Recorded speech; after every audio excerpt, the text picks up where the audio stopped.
Running Sentences presents One Dead Man, Part 6. A journey of terrible proportions. Charles lost Summer, and, hoping for some clarifications, Nate finds that it's all up to him. But he is also under guard by the army, and they were rather eager to merely be done with him, he guesses. He doesn't know. They disappeared. This story is narrated and written by Michael Honore. It is a work of fiction, so any names, characters, businesses, events, and situations within the story are products of the author's imagination. Any resemblance to real people, situations, characters, businesses, events, and/or fictional businesses, characters, events, and so on and so forth is purely coincidental. Copyright 2026, Michael Honore. All rights reserved. Nate stared at the empty cave in front of him and the one behind him and then blinked. And then blinked again, all to be extra sure it was true. The soldiers who had been right behind him, he was very sure of that fact, were not in fact behind him anymore. The beach, which he could see, also clearly showed no sign of any of these army people. So where the fuck had they all gone? "Hello, this cave needs exploring. To find my friend Charles, or, whatever. That's what you wanted? Where did you lot go?" There was no response coming back, so he went to the entrance of the cave to look around. The quiet sand, shell-filled beach crunched under his feet as he stepped out from that cave. A glance to his right, and then his left, revealed no troops. But there was a boat bobbing in the water not far away. "Look, if you're using this time to test me, I'm not going to run away. I don't see the point in all of this." "They left you because I am here. For you." The voice caused Nate to stiffen in surprise. He wasn't entirely sure of who it was, but he did have a good idea, so when he turned around spotting Gino, it wasn't a big surprise. "I have nothing to say to you." "That isn't good, but it is fine. Listen to me for a minute, and then we can go from there." "No, you're going to say something like, 'I have your friend, so if you don't do what I want, you won't get him back.'" Gino, who had been standing up on the rocky outcrop of the opening of the cave above it, just off to the side really, hidden a little bit away, just stood there for a moment. Why Nate hadn't noticed the man when he'd gone in was beyond him, but he wasn't really going to waste more time thinking about that. Things were done now, and he'd deal with them as they came.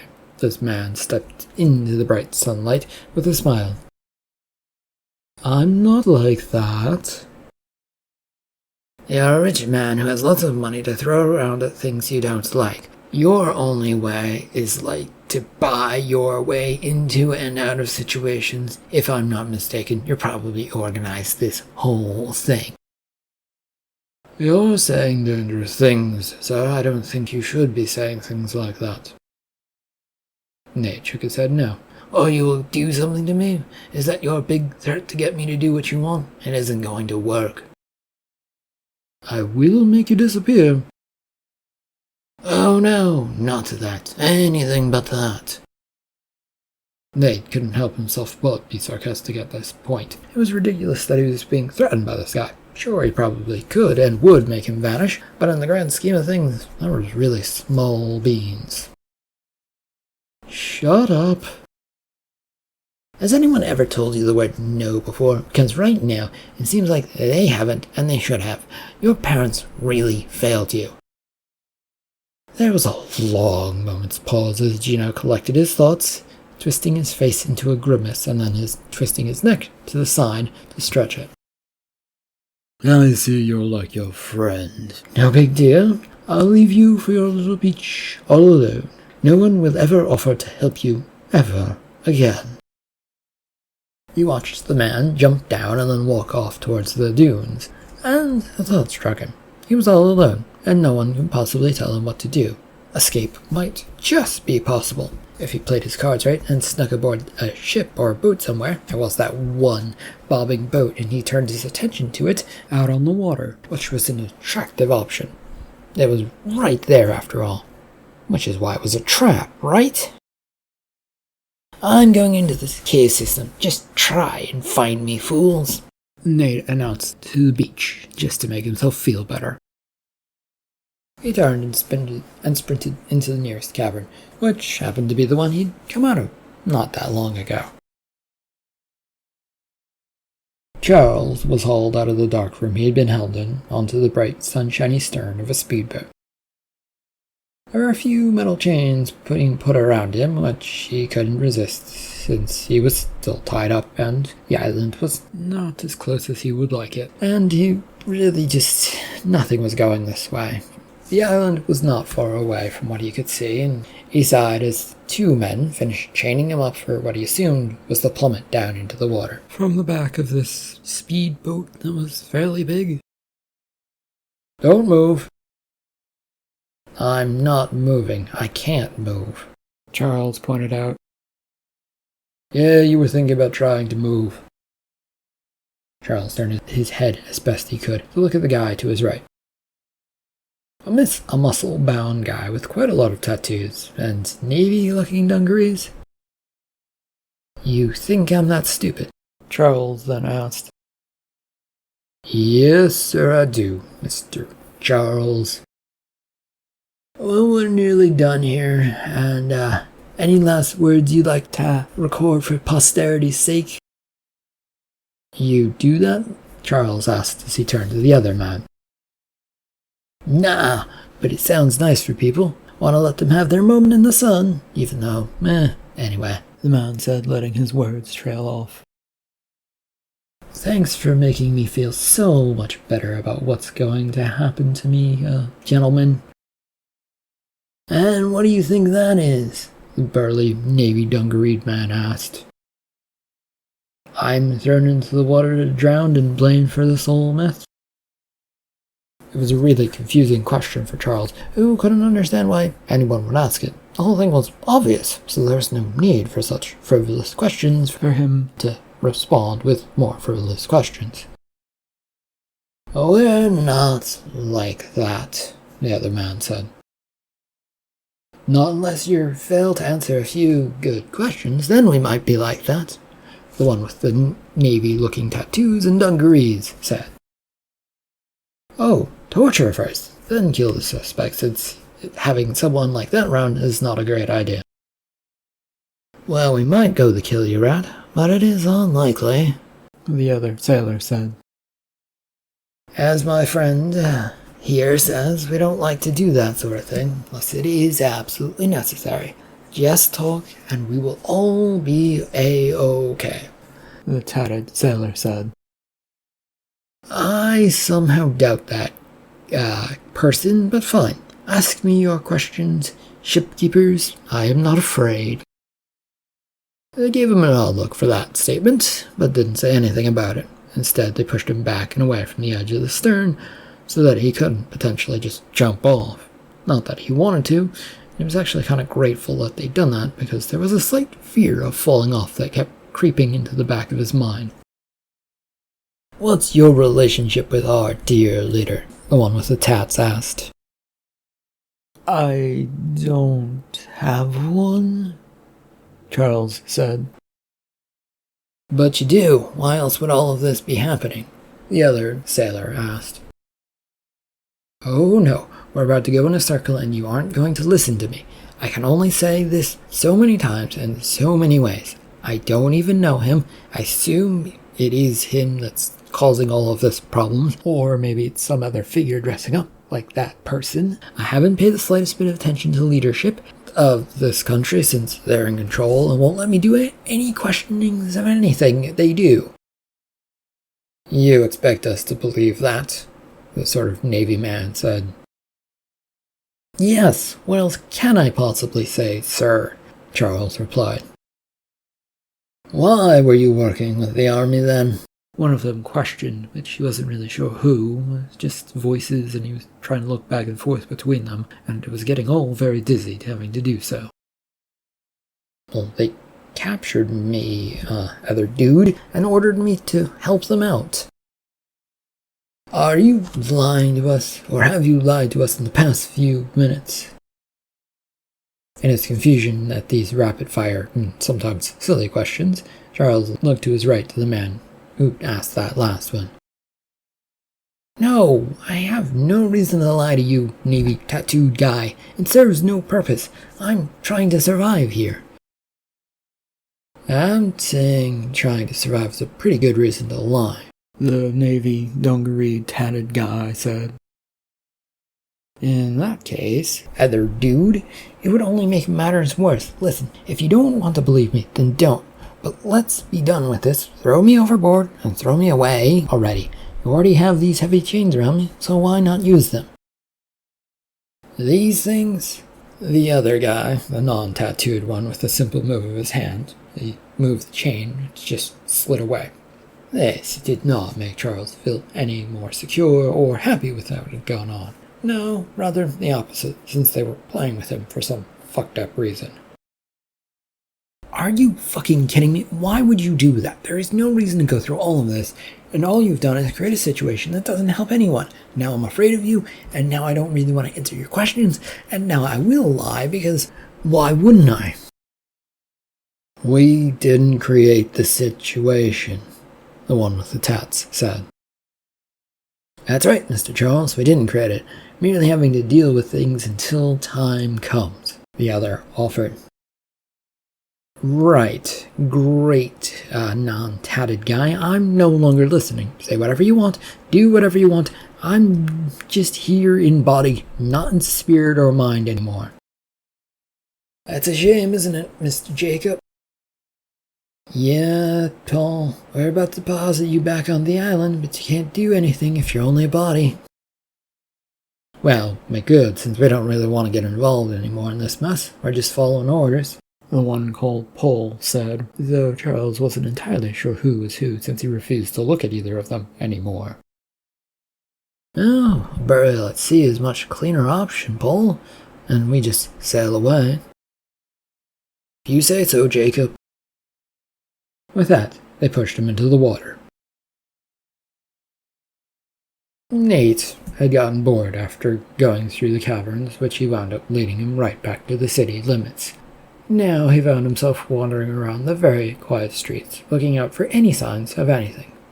It was completely dead, with no soldiers, citizens, or potential murderers that he knew of around. At least he hoped that last part.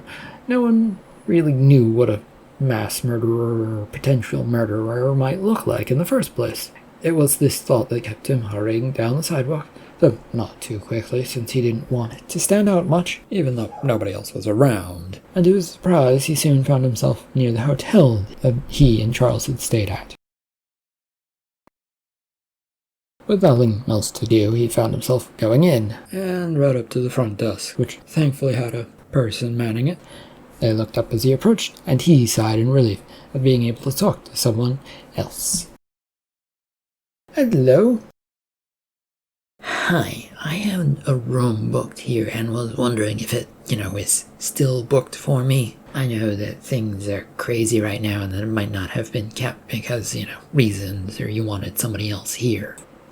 He stopped blabbering when he realized his words weren't making much sense to the worker. A confused expression on their face giving that fact away. Let me check. What is your name? Nate gave that, then idly stood by as the worker did whatever they did behind the desk to the computer. A few keystrokes here and there, along with a few mouse clicks, and they finally looked up to him. It is still your room for the night, so this is the last night, though. Do you need a new key or anything like that? No, I still have the key. He quickly checked his pockets and surprisingly came up with his wallet, which had the key in it. He figured that the military people would have taken it, but shrugged to himself. Maybe they'd taken it and given it back to him at some point when he wasn't paying attention. Seemed unlikely. My question is, though, can I extend my ability to stay another couple of nights or no? Otherwise, who knows how long we'll all be trapped on the island for. I cannot do that, sir, the clerk replied. Really? Why not? I simply haven't been given permission to do such things, and according to our records, the room is already set to be rented out tomorrow. I'm not surprised, but can I talk to the manager about this? Not until the morning. They will be on shift then. Okay, one last question then. My friend was staying with me. Do you know if he's here or not? I seem to have managed to have lost him, and I'm worried about him. According to the records, you're staying with a Mr. Charles, right? Yeah, him. I haven't seen him. I don't know if he is in today, though I can call up your room to see if he is. No, thanks. I'll go check for myself. The hotel bedroom was empty. Nate was disappointed that Charles wasn't here, but he couldn't exactly go out and search, though, so he fell into a nearby bed and slept. Pulled out and dropped into the water more than a few times, Charles was shivering from the cold blast of waters that he'd just been lately dunked in. The two men, who introduced themselves as Paul and Jacob, had plunked him down on the bow of the boat once more, with a blanket thrown around his shoulders. All was still tied up, of course. It was a moonless night, which made the darkness and the soft waves crashing into the boat all that much more noticeable. That, along with the gentle thrum of the engine, meaning they were going somewhere, which made him nervous. "Are you willing to talk now, Mr. Charles?" Paul, the man with the tattoos, said. "I said all I can say, so no. Can I ask where we're going?" "We're dropping you off with some people who want to talk to you," the one called Jacob said, and he glanced back as Jacob said this and was driving the boat. Charles wasn't sure what to make of that, though. "Will they listen to me?" "If you tell them what they want to know, then I'm sure they will. But you can't pretend to know nothing like you have with us," Paul said. "Well, this'll be fun, then." The boat puttered on as they cut their way through a bay heading towards the docking area of the town. A short while later, the boat bumped its way into the docks and came to a stop. A group of about 6 burly men and/or women stood there staring at Charles as he sat shivering on the bow. He looked at them, and he didn't like them one bit. "Did you get anything out of him?" a man asked, stepping through the group to stand in front of them. Same old, same old. Anything that he told the army, or, whatever, Captain," Paul replied. "I see. We'll have to do something about that then, won't we, Mr. Charles?" this captain said. "No thanks, Captain Person. I have nothing to say about any of this. Please just kill me." "Why would we do that when you have such valuable information stored in your mind?" Blinking at the man speaking as captain, Charles felt like he had a very blank and/or confused expression on his face. What was this man talking about? What did he want? And his mind also demanded to know why any of this was happening. "I'm gonna guess that you mean your dear leaders, or that strange guy that's apparently dead but has the same shirt as the dear leader, maybe, that you think I have information on. I can share right here and now that I know nothing about what's happened. I did see a dead body, and I have seen red shirts, and I have seen dummies that all sort of look like him, but I can't say I have actually seen or met him." "You don't think it was him?" Charles turned to see Jacob, who was finishing up tying up the boat. He was mostly hidden in the dark, though, so light from the docks did cast some light and shadow towards him. "I don't know exactly what that fat man looks like. I haven't paid attention to politics. But what I saw didn't exactly seem right. It could have been another person entirely." "Good. We'll need to hear more on that from you, sir," the captain said.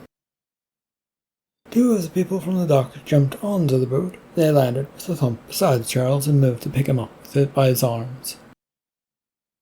"This is all you're going to get out of me. This is all I know."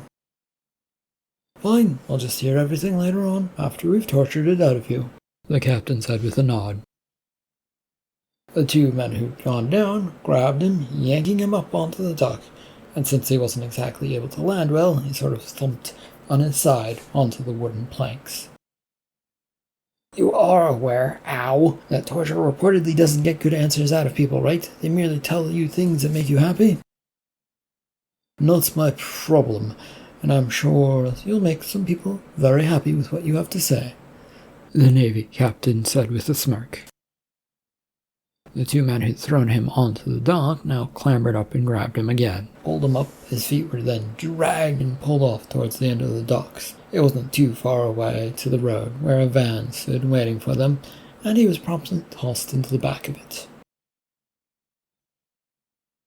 When Nate woke up the next morning, he felt sore all over and still quite tired. Slowly he got up and went through the morning routine of getting ready to face the day. He'd just about finished when there was a knock on his door. Unsure if he should or should not answer it, Nate went to the peephole and looked out when he saw a young woman who looked vaguely familiar to him. He worked with her? He was pretty sure of that. Or had he worked with her? He wasn't so sure about that. And if she was who he thought she was, then why was she here? Who is it? I'm Charm, Mr. Nate. We've worked together on projects before. Okay. Why are you here, and how did you know I was here? I was brought here by a few people, all ordering me to come to the island at once. Did they? Who are they, and why would they want to do that? I don't know, other than some soldiers. As for why, they told me that you might be in trouble, and that I could get you out of it. Nate bit off a bit of a snicker of a laugh that was coming out, or was about to. It would not do to laugh. And did these fine people tell you exactly how you were going to do it? And, for the record, was one of them named Gino? His question was met with silence, so he peeked through this peephole again. She was standing there, but there was no person he couldn't really make out standing off to the side near her. No, I've never heard of him. You haven't heard of the rich man who practically owns everything? That isn't what you asked me. He didn't contact me. Yeah, you said you didn't know him, which isn't what I asked. Sir, if you please let us in, we can sort out this whole mess. Who are you? My name is Ronald, and I work for various people who want this matter solved. I've heard that before. Please, Nate. What, Miss Charm? What is it you want? Because it sounds like you're up to no good to me with how I've had to deal with people the last few days. Your friend Charles is in danger. There was a retort on the tip of Nate's tongue, ready to lash out, but that made him pause. It should come as no surprise that such things were happening, thanks to all of the weird stuff that was going on. But he got into the mess all on his own, so... We can help him get out of harm's way if you help us, Mr. Nate. If you tell me to tell you what's happened, then all I can do is say no. We already have a good idea of what has happened, but forces are at work trying to get their way. A likely and terribly unbelievable tale you're going to try and spin. I've seen enough movies and books with that plot. Just open the door. Why should I, Miss Charm? We can knock it down if you prefer and take you with us. Who are you? I already told you my name. What more can I possibly tell you, Mr. Nate? Who you're working for and with. We are not in the most secure location to do that, but I am willing to give you such facts as long as you trust me on this. It was a trap? That shouldn't be a question, but Nate couldn't help but question these sorts of things. Trust had been eroded far too much lately, and anyone who was asking him for it was probably angling for some sort of thing from him. He was not going to do that, or have that. No trust. They're going to take the door off the hinges, if you don't open the door. He turned away, stuck his fingers in his ears, and began walking towards the beds, the phrase la la la repeating in his mind, though he could hear the sound of what sounded like a ripsaw attacking the hotel room door.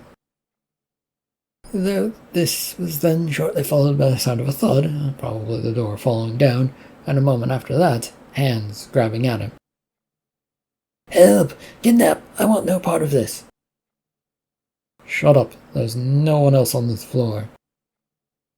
Lies! The hotel is fully booked. Help! Please! The government is trying to make me disappear.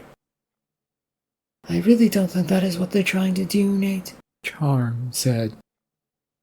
They even got a coworker to lie to me and to get what they want. Help! Please! His cries were met with silence as he found himself dragged out of the room. All throughout the hotel, Nate was dragged and then went out the back door towards the loading bay. There was a van there, with its doors wide open, which he suspected was where he was going to be headed in a few seconds. The confusing thing was that two people had followed him. One he assumed was Ronald, and the other, who he did recognize, was Charm. But he couldn't still figure out what they were after, and since he couldn't do that, he kept yelling. Help! Kidnappers are doing evil things to me. Woe is me. Do shut up, Nate. No one is around to help rescue you. Why? Well, it was organized this way, so that we could take you away with no problems. Now, if you would be so kind. I won't shut up. And before he could utter more than that, they were shoved headfirst into the back of the van. Charles had not gotten much sleep since he'd been dragged off of the dock. He'd gotten some sleep, but as they put him in a car and driven him around a bit, it sort of happened, and when he didn't realize it, only to be woken up by a sharp turn here and there. Eventually all of that came to a stop at an old office building that looked to be made out of cement, which to him said military, or maybe brutalistic, but he wasn't entirely sure. He'd been dragged inside and then dropped off in some sort of office space. Whether it was one or not was up to question, since it had a desk, but there was also two doors. One that he'd come from, and there was a door that sort of mirrored it on the other side of the far wall. Since there were no chairs, he'd been standing for a good long while before the door opened. Good morning. Is it good? Charles asked, confused. I like to think so. Now you're here because of an incident, and we need to be handled carefully according to your report. If I knew what any of that meant, I might be able to answer you. Charles replied, trying to do something, say something that would help this conversation along. I wasn't sure he really wanted to, though. Don't worry about it, sir. We'll take good care of you soon, Mr. Charles, and you won't have to think about anything soon. If you're ready, you can follow me. Ready for what? Who are you? You have a new home. It is just beyond the door I came through. This is a loony bin, isn't it? Charles shouted at this person. It's sort of androgynous sort of figure, gave him a gentle smile and moved over to touch his arm in a comforting manner. He recoiled in horror and fear. None of this was what he wanted at all. We don't call it that, this person said with a sickly sweet smile. Oh, okay. What do you refer to places like this, then? Charles asked, though he didn't really want to know. A place where people can get rest, relax, and recover. That's the name you're using? That's not much of one. And why do I need to go there? I want nothing to do with a place like that. The hand tightened around his arm, pulling him towards that door, which he did his best to resist. Charles never thought of himself as a strong person, but was thankful to have some strength, and managed to pull back. That isn't its name. I'm merely telling you what it does, the smiling person said. And why would you do that when you could just tell me its name? Charles pointed out. You don't need to know its name. You aren't doing a good job of selling this to me, so I'll just leave. Having managed to fully get free of this person, he turned to leave. That lasted for about a second. The person grabbed at his arm as he was turning to leave and managed to drag them a few feet away, but not getting as far as they wanted. "Please, sir, you don't want to do this." "I might not want to, but it beats going into a place that most assuredly will never let me see the outside ever again," Charles retorted as he broke free again. "That is not the case. Please, if you go out the wrong door, bad things will happen, and I don't want to see bad things happening." Charles continued as quickly as he could towards the door. The van rolled to a stop in a parking lot. Nate had been tossed about here and there with no regards and no seatbelt offered to him. Since his hands were cuffed behind him, he also couldn't grab onto anything really to keep himself still. This had all thankfully come to a stop. Ronald in the passenger front seat had turned to him as the sliding door opened. "Please really do think about cooperating." The early afternoon sunlight was not a welcome one, since he couldn't shade his eyes. It took a minute or two to be able to see that he was in front of a slab concrete style of building. It was not a pretty sight, and didn't look like it belonged on the island at all. "What is this place?" "An old military outpost to keep a watchful eye on the oceans around us. The military deemed it necessary during the war, as they didn't want the enemy sneaking up on them." "How nice for it. Why bring me here?" "Your friend is going to be kept here." "And you want me to join him?" "No, Nate. We want you to get him out," Charm said. "Wait a second. You promised to explain things to me. You better start explaining right now, Mr. Ronald, if that is even your name." "It is my name, and explaining isn't an easy thing to do, but me and Charm here will try our best." With a raised eyebrow, Nate turned to face his colleague, who had also gotten out of the van, and who stood by his side with a bright little smile on her face. That didn't make any sense to him, but nothing did anymore, so it may have been par for the fucking course as far as he knew. "Will you now?" he asked her. "Yes, things have been in place for a long time to keep an eye on things." "Oh, this is going to be fucking insane, isn't it?" "Yes, the military has taken over again, using it as a place to store people," Ronald said. "Store people?" "Those that get in the way of what they want," Charm pointed out. "Like that man with the, puke yellow shirt, or, maybe the dear leader, if that's really who it was, the person like that. That's what you mean?" The two nodded to him and began pushing him towards the front door. His feet skittered out in front of him, trying to make it all stop, but Nate found his feet just slipping along the paved parking lot. "Wait, I thought you wanted me to get someone out. This is making it sound like you want me to go in there." "Yes, to get people out," Charm said. "You want more than one person?" He looked between the two as he tried to dig his heels in, but, again, to no avail.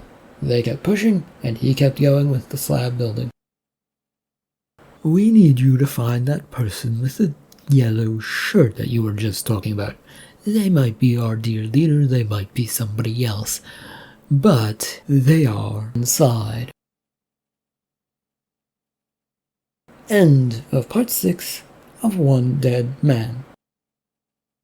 Thank you for listening.